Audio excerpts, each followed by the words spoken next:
Hi there, I'm Dawn Mello and I'm the Customer Service Manager for CraftCuts.com.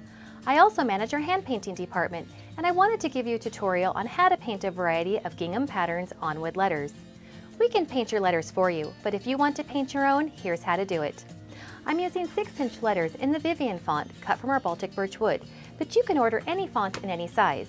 The materials we use are acrylic craft paint in lavender, leaf green, and white, Liquitex gloss medium and varnish, paint brushes in round, liner, 3/4 inch flat, a 1-inch foam brush, 1/2 inch masking tape, 1/8 and 1/4 inch easy mask tape, and 220 grit sandpaper.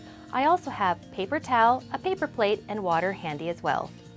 I've laid down some butcher paper to protect my table from paint. First I'm going to paint the letter the base color.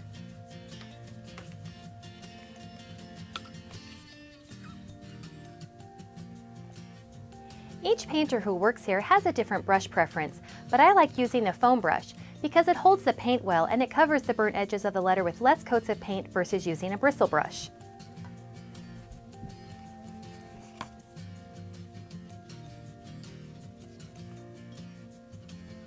Once I have a good coat of paint on the sides, I sand off the paint buildup on the face of the letter.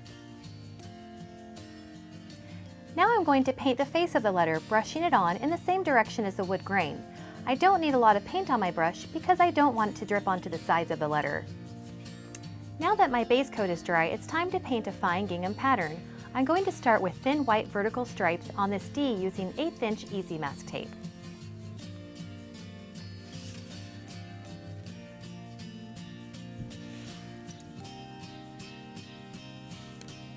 I am placing my tape lines 1/8 of an inch apart and cutting the length to extend past the painting area. Rub the tape on the letter really well to make sure the paint doesn't bleed underneath. I use my round brush to lightly paint on the vertical stripes. Don't make the line solid on the letter. The overlapping transparency is what creates the gingham pattern. Just before my paint is completely dry, I'm going to remove the tape. Now that my vertical lines are completely dry, I'm going to use the same 1/8 inch easy mask tape spaced 1/8 inch apart to create horizontal lines. Again, I'm using a light coat of paint on my brush.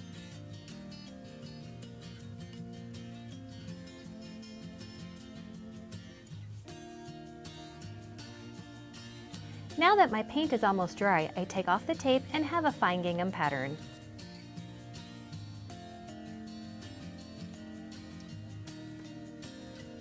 The size of the gingham can vary by using different size masking tape.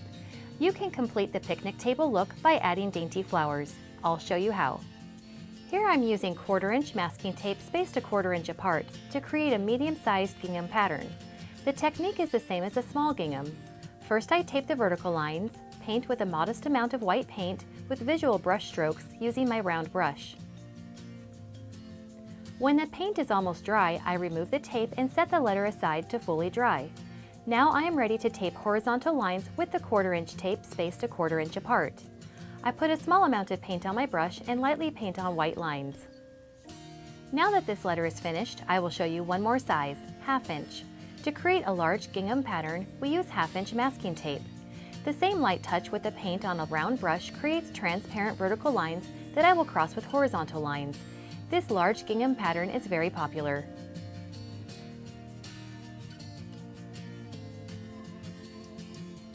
Here I've done another letter with leaf green and white. A cute idea is to add little daisies on the checks to get that picnic blanket look. I'm going to use my liner brush and make 5 strokes to create a little flower. Then I take the back of my brush, dip it in the lavender paint, and gently dab it in the center of the flower. Here's another way to decorate a letter with gingham and flowers. I only painted gingham on the bottom of the letter, and now I'm going to add little vintage blossoms to the top. I take my liner brush and paint a set of 3 lavender petals on different parts of the letter using a long loop stroke. Then I paint like a little squiggle or question mark with the leaf green. The end result looks like vintage wallpaper. To finish the paint job, I brush on the Liquitex gloss medium and varnish with a large flat brush. It helps seal the paint and gives everything a fresh glossy look.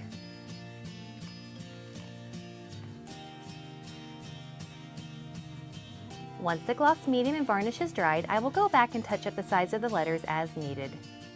Be careful not to get any paint on the face of the letter, but if you do, simply wipe it off with a damp paper towel.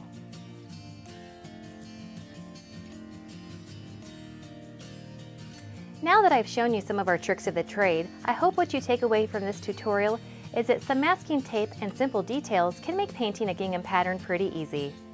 Good luck with your project, and if you have any questions or just want us to paint the letters for you, please contact us and we'll be happy to help. I'm Dawn Mello for CraftCuts.com, and thanks for watching.